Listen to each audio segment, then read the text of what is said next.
fechar a noite aqui, eu já vou mandar um WhatsApp pra ela e já vou falar pra ela. Não, mas você já está cotada para a banca. Foi uma escolha. Ela já deixou eu decidir a minha banca, hein? Você está cotada. Cotada ou eu tô nomeada? Eu quero uma garotinha. Não, nomeadíssima. Assim, nomeadíssima, né? Da área, tipo, da pesquisa, da metodologia, eu acho que a professora que chega mais perto por, na tese, ter trabalhado análise do discurso e afim. Aí eu escolhi pela metodologia. E eu não chamo minha pesquisa de pesquisa, eu chamo de denúncia. Então, se vocês vão ver durante o trabalho denúncia, é porque é uma denúncia mesmo. Me arrepia. Então, assim, ó, achei maravilhosa a tua estrutura. O teu sumário eu achei fantástico, tá? E aí, assim, ó, aí é o uso, se a palavra é usada para oprimir, então agora ela vai ser usada como arma de defesa, né? A resistência. E isso tá ali, é o teu trabalho, tá ali. Achei maravilhoso. Aí, assim, eu vou te perguntar, porque eu quero aprender mais um pouquinho contigo, assim, tá? A única questão que eu fiquei aqui, na questão de alteridade e tal, eu não sou prostituta, quero meu direito de trabalhar. E é uma pergunta franca, vindo de uma pessoa que tem todo respeito a todo tipo de trabalho, inclusive a prostituição, né? Se tu coloca, não sou prostituta, quero meu direito de trabalhar, pode passar essa mensagem de que a prostituição não é um trabalho, e é essa a intenção. Você acha que pode ter uma dimensão positiva ou que o trabalho na prostituição também, não como... E aí, o trabalho na prostituição, não como a falta de escolha, mas como uma escolha, né, livre, voluntária. Só essa questão aqui para não gerar essa dicotomia. Você quer gerar essa dicotomia? Então, quando eu vou trabalhar o 3.3, que vai falar sobre o direito ao trabalho, a prostituição, eu vou falar sobre a prostituição como uma escolha, mas como a prostituição não é lida enquanto um trabalho formal, ela ainda hoje é lida enquanto um trabalho informal, porque a gente não tem direitos garantidos na prostituição. E aí, quando eu falo não sou prostituta, quero meu direito de trabalhar, é falar que eu não sou prostituta no sentido moral, né? Porque no sentido formal eu sou profissional do sexo e não prostituta. Posso fazer uma provocação, então? Quero o direito de escolher o meu trabalho. Tá. Não precisa ver, só pra te pensar. Porque aí, se tu quer o direito de escolher, aí eu acho que tu vence esse embaraço discursivo. Tu não vai sugerir uma dicotomia, tu não vai negar a dignidade do trabalho e o direito de escolha, mas assim, que não pode ser uma coisa imposta. Não pode ser, ninguém pode ser empurrado. E não é só a prostituição, é qualquer trabalho que não lhe faça feliz. Claro que a prostituição é, como você disse, é subalternizado, é desrespeitado, enfim, e não é reconhecido.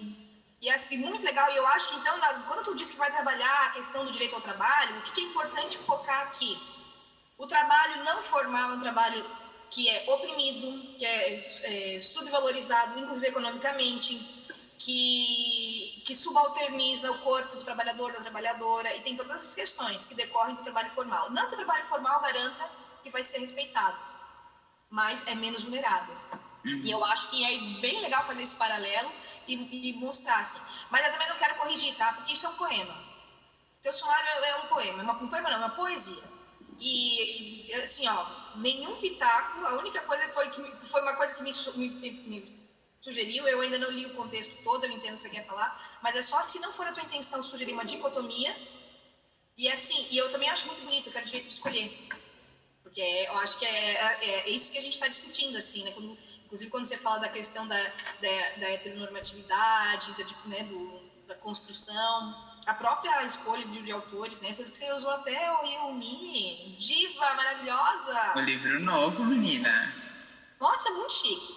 E é um vernizinho. Lá no teu problema, tu pergunta como se dá, uma pergunta aberta. Tu respondeu sim ou não, ok, mas a tua pergunta está aberta. Aí talvez, quando a gente faz uma pergunta aberta, a resposta é infinitas coisas. Então, acho que você está pensando aqui se as políticas públicas, isso foi o que eu entendi assim, né, da tua exposição, você quer saber se as políticas públicas adotadas no Brasil, se elas efetivam o direito humano aí de inserção das mulheres trans no mercado de trabalho. Então, acho que talvez a pergunta é se as políticas públicas efetivam o direito à inserção. Então, eu coloquei o problema como se dá a inserção porque são parâmetros diferentes. Por exemplo, hoje eu tenho contato muito com mulheres trans travestis das grandes capitais, né? Então, o modo como se dá a inserção nos trabalhos formais lá é diferente de como vai se dar em outras áreas. E como é uma pesquisa autoetnográfica, em que eu parto do princípio de que ela já é parcial e de que eu estou contando do meu ponto de vista, o modo como eu trago essa inserção vai ser diferente para diferentes realidades. Então, até o modo como o Estado adota essas políticas públicas, né, principalmente, por exemplo, eu sou uma mulher travesti e preta, é diferente para uma mulher trans branca. Então, é por isso que eu deixei o problema de como se dá numa pergunta aberta, porque ela se dá de várias formas e essa pesquisa pode ser replicada por diversas outras travestis e a resposta nunca ser a mesma. Me convenceu. Me convenceu. Ótimo. Acho que tá bem. É de fundamento. Ela tem esse poder, ela é malandra, essa aí. A Mirella. Várias vezes eu queria pegar no pé dela durante o projeto e ela me dava um nó. Eu estudei o meu tema. Então, mas daí... e outra coisa, tá? Só para contribuir antes que passe, a professora Débora já falado daquela questão da prostituição. A questão da prostituição ela é extremamente discutida pelos movimentos feministas. Então, ela nem sempre ela é vista como um direito, autonomia, mesmo quando ela está numa livre escolha, entre aspas, ela é vista, sim, por grande parte dos movimentos feministas como uma forma de opressão do sistema capitalista sobre os corpos das mulheres, que torna o corpo comercializável no sentido de mercadoria, né? Não que em outras profissões também não se seja, né? Porque, na verdade, quando a gente é trabalhador, o nosso corpo é a mercadoria, de certa forma, né? A força de trabalho, ela é o que dá o empuxo pro capitalismo, né? Mas repensar realmente essa questão ali da prostituição, porque ela pode ter diversos vieses, né? E eu, sinceramente, assim, de todos os estudos que a gente já fez, de leituras, né? Não sou uma estudiosa da área da questão da prostituição, mas é uma questão bem controversa. E Mirella, e aí, enfim, só a conversa com a Prof. Mônica sobre o problema, né? A mim você convenceu, tá? Tô convencida de que ele pode ficar problema aberto e que tu vai dar conta do recado de fundamentar. Mas só por precaução confere com a Prof. Fernanda. Porque nas tuas hipóteses, tu deu a resposta sim e não, né? E aí só conversa com a Prof. Fernanda, então, se vai ser mantido o problema aberto e tal, para ela bater o martelo contigo. Mas da minha parte, tu me convenceu, tá? Tá bom. Obrigada. Tá aprovada, professora. Nem sei se por que eu faço essa pergunta, né? Mas eu do caso. Gente, questão formal. Maravilhoso. Aprovadíssima. Que bom. Obrigada. Ela pode fazer uma passagem direta pro mestrado com esse projeto. Tá vendo? Parabéns, Mirella. É a tentativa. Mas é um passo para lá, né? Um passo aqui, um passo para lá, né? Tá certíssima. Mirella, parabéns, tá aprovadíssima. Sucesso aí no trabalho, tá bom? Obrigada. Tchau, tchau. Tchau. Nosley está presente? Boa noite. Boa noite. Pode começar a sua apresentação, Nosley. Fica à vontade. Tomando um fôlego aqui depois dessa pintura que foi o trabalho da Mirella aqui. Meus parabéns, Mir. Então tá, vamos lá. Primeiramente eu gostaria de começar cumprimentando a todos. Boa noite, professora Débora, professora Mônica, todos os colegas que estão conosco até agora. Meu nome é Nosley, eu sou acadêmico da 9ª fase do curso de Direito. Eu vou apresentar o meu trabalho, então, que tem como tema as causas e efeitos do ativismo judicial e da politização da justiça ante o advento da judicialização neoconstitucionalista. E a ideia do meu trabalho surgiu de uma afinidade, já desde o início do curso, com essa questão da interpretação das leis e esse fator humano na aplicação, a questão da analogia que a própria professora Débora nos abordou nas primeiras disciplinas, lá nas primeiras fases, né? Hermenêutica. Então, esse fator humano que, de certa forma, o próprio fator humano na aplicação da lei, quando o magistrado aplica o fator humano na interpretação, é um ativismo judicial, né? Então, foi o que me ajudou a escolher esse tema nessa seara. E a questão do ativismo judicial é uma coisa que é um tema que está muito presente nos nossos dias hoje, né? Se discute bastante, é o que eu vou abordar daqui para frente. O problema seria se, sob a ótica neoconstitucional, o ativismo judicial no Brasil seria ou não uma afronta aos preceitos da legitimidade democrática dos poderes legislativo e executivo. Ou seja, se a politização da justiça e o ativismo judicial nessas searas seria ou não uma afronta aos preceitos democráticos desses poderes. As hipóteses, então, seriam a básica, que não seria uma afronta, porque teria-se, então, uma teoria, uma nova teoria de que a separação dos poderes estaria superada, né, pela nova teoria dos freios e contrapesos, né, o checks and balance, onde seria necessário um certo avanço do poder judiciário sobre os outros poderes, assumindo um papel de substituto em alguns campos onde esses poderes estão faltando, ou, digamos assim, eles não estão em alguns espaços em que eles não estão ocupando. E a outra hipótese é aquela muito defendida também de que sim, é uma afronta, né, porque a própria Constituição, quando foi concebida pela sua própria proteção e pelo contexto histórico da época, como era a saída de um período ditador, né, ela trouxe no seu texto que todo poder emana do povo. Então, a justificativa para se dizer que é uma afronta é basicamente dizer que se o magistrado não é legitimado pelo voto democrático direto, ele não poderia interferir nas searas que fossem competentes aos outros demais poderes, né? Que teoricamente são eleitos democraticamente. Teoricamente não, na prática a gente entende que funciona assim, né? Formalmente, né? Formalmente. Os objetivos, então, no geral, seria verificar as hipóteses em que o ativismo judicial pode ser legítimo e benéfico para a democracia nacional e os limites que podem representar excessos e que podem prejudicar a ordem constitucional, né, ou que podem prejudicar a democracia em si.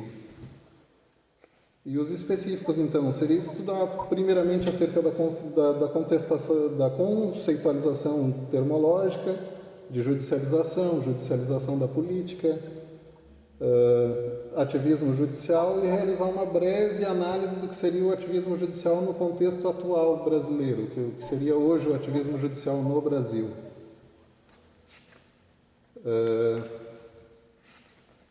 A justificativa para o trabalho basicamente seria devido à grande demanda que se tem hoje no Poder Judiciário, é um tema que está bastante aflorado na nossa mídia, né? O Poder Judiciário tem sido demandado a julgar temas importantes e relevantes, né?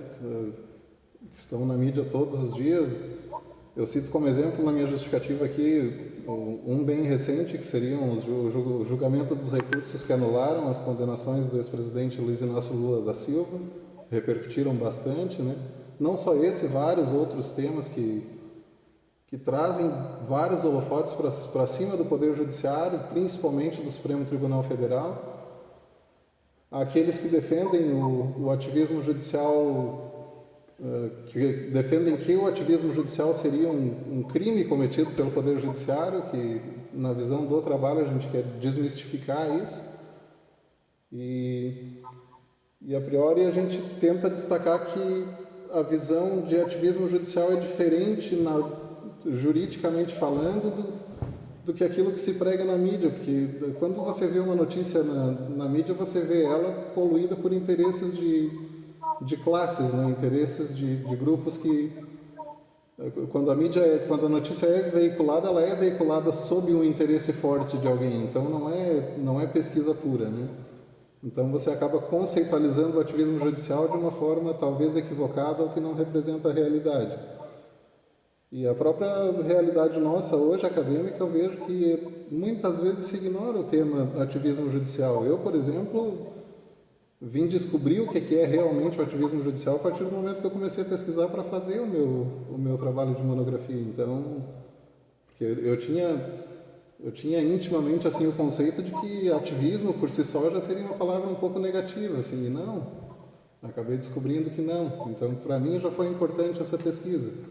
Por isso eu justifico que acredito seja bastante relevante o tema. Então também acaba justificando que, não obstante o significativo número de autores que dissertam e falam sobre o tema e explicam exatamente o que é ativismo, ainda é maior o número de pessoas que desconhecem o que é o ativismo e por que ele existe, o que causa ele, quais são as consequências do ativismo, né? Então é por isso que eu justifico o meu trabalho.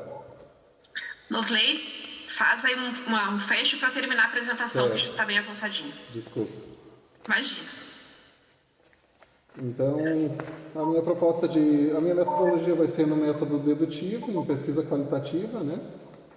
E a minha proposta de sumário, então, no primeiro capítulo, significar a judicialização da política, ativismo judicial, origem e contexto, uma visão nacional sobre o que é o ativismo judicial.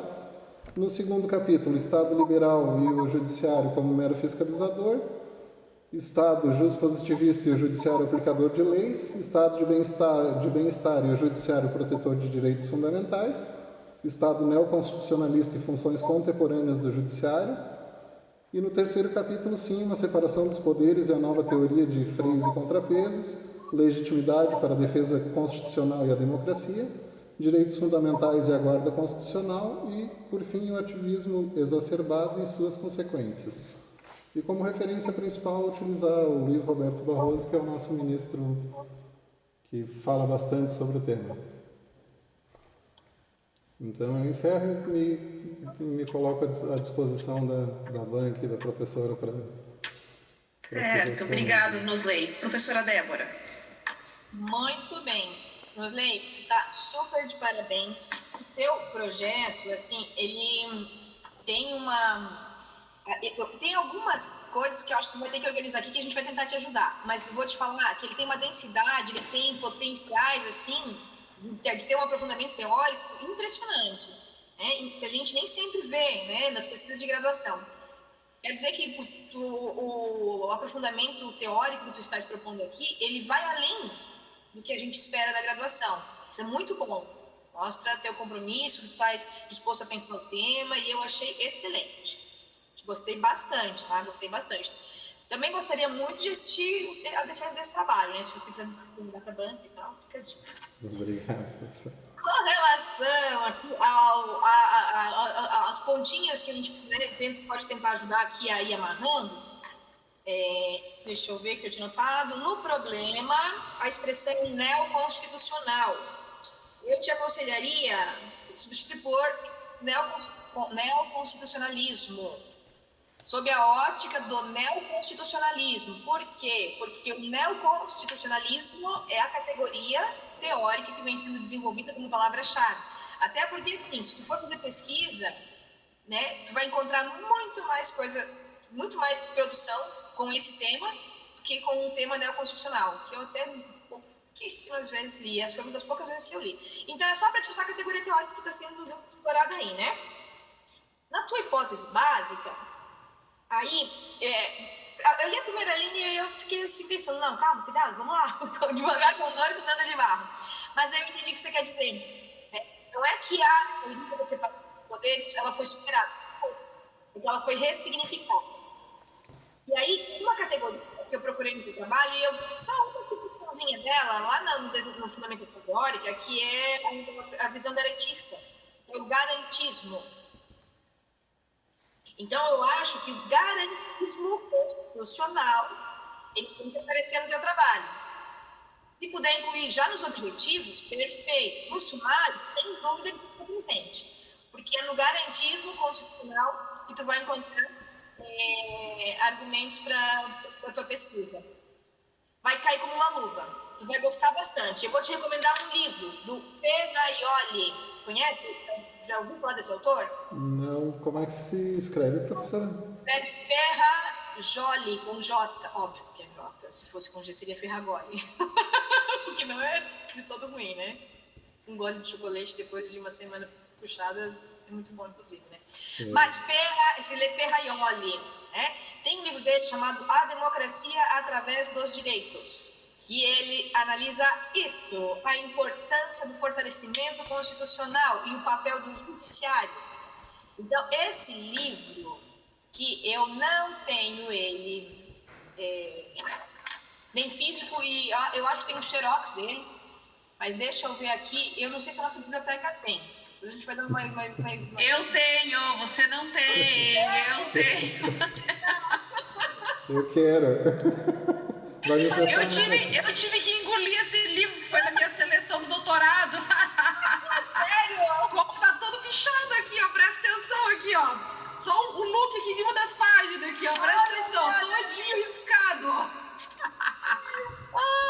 Que massa! Então, quem que vai orientar teu trabalho, Rosley? É o professor Michel. Professor Michel? Isso. Ai, top! Olha, eu tô procurando aqui. Fala com ele, ele deve conhecer. Deixa eu ver se a gente tem aqui. Democracia através de direitos. E não tem na nossa biblioteca. Então a prof. Mônica me empresta, prof. Tá todo riscado, criatura, mas se tu quiser mesmo assim, ele tá todo fechado. Não sei se você consegue ler ele sem se influenciar pelas minhas milhões de ideias, pensamentos aleatórios que eu fui colocando ali. Porque eu fui tentando sistematizar o livro para decorar, né? Porque quando a gente vai fazer uma prova de seleção, e na UFSC ainda, eles às vezes perguntam um assunto que leva nota de rodapé, e ele faz muita classificação nesse livro. Tal assunto é um problema muito sério e pode ser dividido em 3 subproblemas. Daí ele começa, e um subproblema se divide em mais 3. E daí eu sou bem louca para sistematizar essas coisas, eu começo já a fazer aqueles gráficos, a querer sistematizar, para ver se eu consigo decorar. Então por isso o livro está inteiro arriscado, mas empresto sim, com certeza.